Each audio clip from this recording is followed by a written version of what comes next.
हर हर महादेव। सपरिवार आप सभी पर सदगुरुदेव की अकारण, अनवरत, अविरल, असीम और अखंड कृपा बरसती रहे। मित्रों, इस बार अक्षय तृतीया 10 मई पर है। अक्षय तृतीया के दिन हम लोग भगवान परशुराम जी का जन्मोत्सव मनाते हैं। साथ ही कृत युग का आरंभ इस दिन हुआ था, अतः इसे युगादि भी कहा जाता है। और इसी दिन विशेष पर परब्रह्म परमात्मा जगतगुरु भगवान श्री कृष्ण ने अक्षय पात्र युधिष्ठिर जी को दिया था, ऐसी कथा आती है।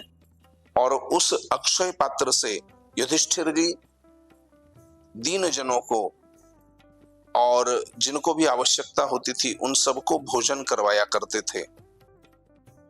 अतः यह तिथि अत्यंत महत्वपूर्ण है। इस तिथि के दिन लक्ष्मी जी की कृपा हम सब पर बरसती रहे, इसलिए कुछ विशेष उपाय अगर हम कर सके तो बहुत ही अच्छे लाभ होते हैं। क्या क्या कर सकते हैं? सबसे पहली बात, जैसे ही हम लक्ष्मी जी के लिए कुछ करने की बात करते हैं तो हम लोगों के ध्यान में आता है कि हम श्री सूक्त का पाठ करेंगे। ध्यान रहे, श्री सूक्त यह वेद का परिशिष्ट भाग है। बहुत सारी संस्थाएं अपने भ्रम में या कुछ लोग जानबूझकर भ्रष्टता के लिए सभी को इसको करने का भाग देते हैं या बताते हैं कि श्री सूक्त का पाठ करें।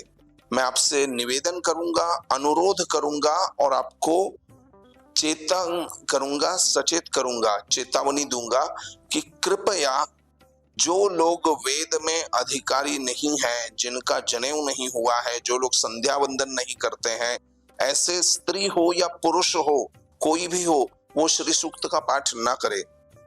इससे आपको लाभ के जगह पर हानि अधिक होगी और लाभ भी होगा तो वो अनर्थ कारक हो जाएगा। तो क्या करें? आप इस दिन इंद्र द्वारा कृत महालक्ष्मी अष्टक स्तोत्र का पाठ करें, उसका श्रवण करें। यह स्तोत्र मेरे चैनल पर भी आपको उपलब्ध हो जाएगा।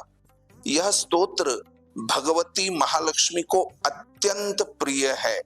इस स्तोत्र का पाठ अगर आज से लेकर 1 वर्ष तक प्रतिदिन 8 बार आप इसका पाठ करते हैं तो मैं आपको गुरुदेव के चरणों के द्वारा उनके बल से आश्वस्त करता हूं और निश्चित ही आपको बताता हूं कि 1 वर्षों में आपके आय के कुछ स्रोत जो बंधे हुए वो खुल जाएंगे।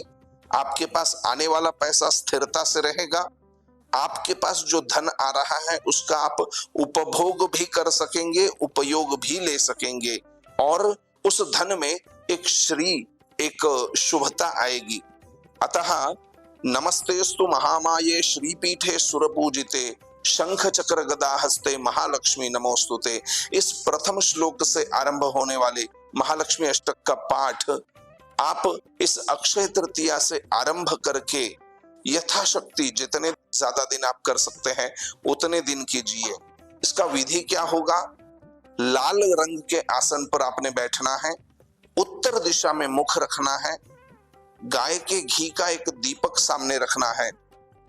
उस दीपक में ही भगवती महालक्ष्मी का स्वरूप चिंतन करके, ध्यान करके, पुष्प गंध इत्यादि द्वारा उस दीपक की पूजा करनी है और उस दीपक को ही महालक्ष्मी मानकर 8 बार इस स्तोत्र का नियत समय माने एक ही समय पे, शाम को किया है तो रोज शाम को, सुबह किया है तो रोज सुबह है। हाँ, ये बात अलग है कभी किसी कारणवश बाहर जाना पड़ गया या सूतक आ गया या हमारी माताएं बहनें कर रही है तो उनको मासिक धर्म की तकलीफ आ गई, तो उन दिनों में नहीं करना है। उसको छोड़कर फिर से इसे आरंभ कीजिए। कम से कम 1 संवत्सर, 1 वर्ष तक इसको कीजिए। आपको बहुत अच्छा धन लाभ या फिर धन लाभ हो रहा है तो उसका उपयोग और बहुत सारे जीवन में मार्ग आपके लिए खुलेंगे।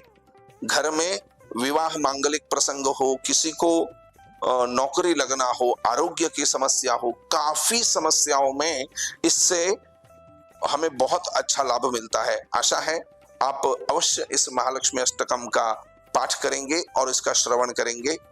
हर हर महादेव।